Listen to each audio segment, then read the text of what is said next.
경남 지역 폐교 활용의 현실태를 짚어보고 대안을 고민하는 기획보도 그 마지막 순서입니다.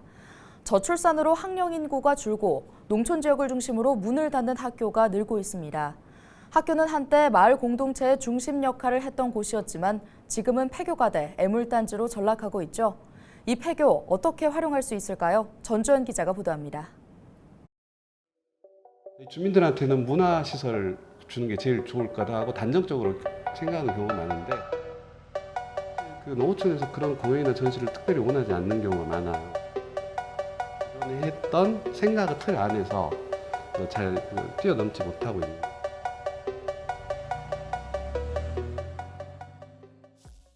2023년 3월 기준 경남 지역 폐교 현황을 보면 총 255곳입니다.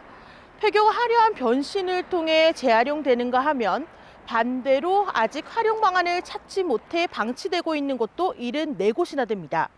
경남도 교육청은 내년 3월 기준으로 함안의 한 초등학교가 또 폐교될 예정이라고 하는데요. 학생 수는 줄고 폐교는 늘어나면서 이젠 이 폐교를 어떻게 활용하느냐가 관건입니다. 1978년 이후 경남 지역에 문을 닫은 학교는 모두 585곳.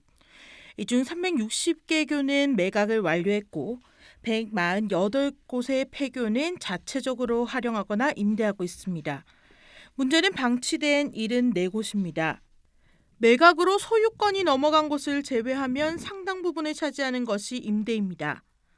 경남도 교육청이 제시한 자료를 보면 임대 활용 방안 중 절반 이상은 교육과 문화시설입니다.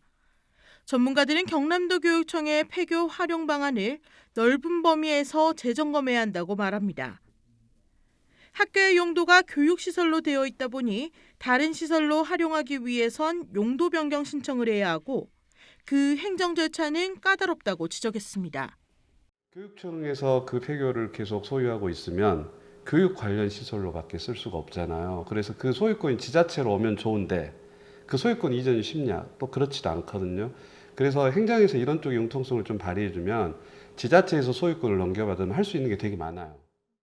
비용도 문제입니다. 실제 최근 10년간 경남 지역 폐교 매각 현황을 보면 10년간 86곳이 매각됐는데 그중 73.2%를 지자체에서 사들였고 개인은 5곳에 불과합니다. 대부분 큰 금액이기 때문에 개인이나 단체보다는 지자체의 비중이 높습니다. 게다가 지자체조차도 폐교를 사기엔 부담입니다. 지자체의 예산으로는 한계가 있어 공모사업에 의존할 수밖에 없습니다.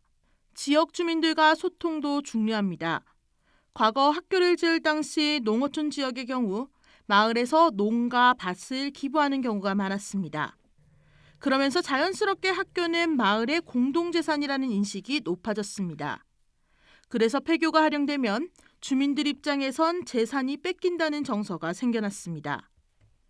폐교 재산의 활용 촉진을 위한 특별법에 따르면 폐교를 매각하거나 임대 시 지역 주민과 동창회의 의견 수렴이 필수.